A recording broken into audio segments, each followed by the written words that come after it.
Hello everyone, this is Archie Verma and today in this video we are going to discuss the formed elements of the blood.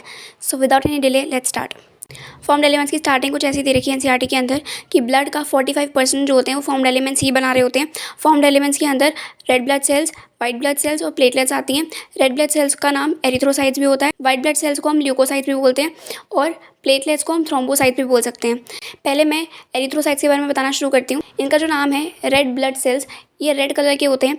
और red colour के क्यों होते हैं? Because इनके अंदर एक complex protein होता है जिसके अंदर आयरन होता है और इस प्रोटीन को हम हीमोग्लोबिन नाम से जानते हैं। हर 100 मिलीलीटर ब्लड के अंदर 12 से 16 ग्राम ऑफ हीमोग्लोबिन मिलता है। हमें 5 से 5.5 मिलियन पर millimetre cube of the blood में आरबीसीज मिलती हैं। ये भी दे रखा है एनसीईआरटी के अंदर कि जो रेड ब्लड सेल्स होती हैं वो रेड बोन मैरो में बनती हैं, डिवॉइड ऑफ द न्यूक्लियस होती हैं, यानी कि इनके अंदर कोई भी न्यूक्लियस नहीं होता। ये बाइकनकेव शेप की होती है। इनके अंदर कोई भी सेल ऑर्गेनली भी प्रेजेंट नहीं होती है, यानी कि मैं बोल सकती हूँ रेड ब्लड सेल्स के अंदर ना ही न्यूक्लियस होता है ना ही कोई भी सेल ऑर्गेनली होती है। उसके अंदर सिर्फ और सिर्फ एक कॉम्प्लेक्स प्रोटीन होता है जिसका नाम हीमोग्लोबिन दे रखा है, जो कि 12 से 16 ग्राम पर 100 मिलीलीटर ऑफ ब्लड में प्रेजेंट होता है। ये रेड ब्लड सेल्स का जो लाइफ स्पैन होता है वो 120 डेज़ का होता है।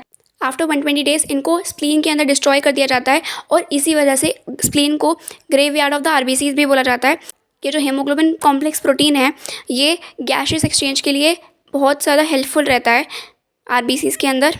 अब बात करते हैं डब्ल्यूबीसीज के बारे में।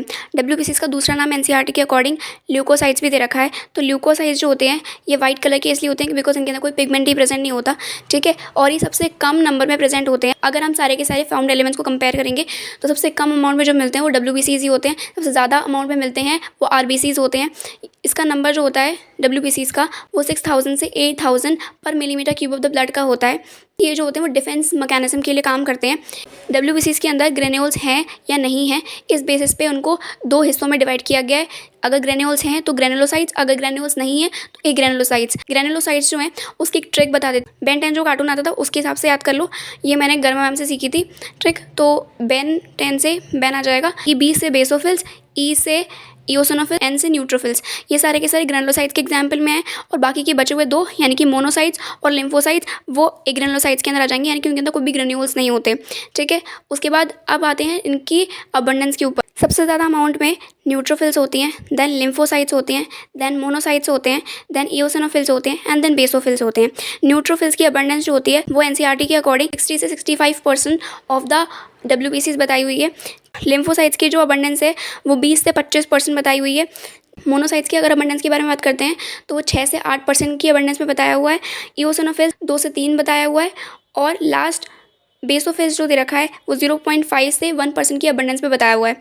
अगर थोड़ा कंपेयर करूँ इसको रेड ब्लड सेल्स के साथ में, तो रेड ब्लड सेल्स जो थे उनके पास कोई भी न्यूक्लियस नहीं था, इसके पास एटलीस्ट न्यूक्लियस होता है। आरबीसी जो दे रखी थी एनसीईआरटी के अकॉर्डिंग वो 120 डेज़ का लाइफ स्पैन रखती हैं। ये जो होते हैं इनका लाइफ स्पैन बहुत छोटा होता है एनसीईआरटी के अकॉर्डिंग। अब कौन से डब्ल्यूबीसी के क्या क्या काम होते हैं वो थोड़ा बता देती हूँ।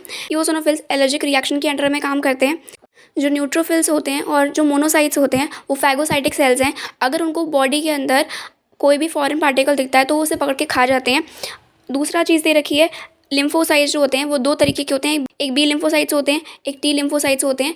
टी लिम्फोसाइट्स बी लिम्फोसाइट्स को प्रमोट करते हैं कि वो एंटीबॉडीज़ प्रोड्यूस करें बॉडी के अंदर, और जो टी लिम्फोसाइट्स होते हैं वो सेल मीडिएटेड इम्यूनिटी प्रोवाइड करते हैं बॉडी को।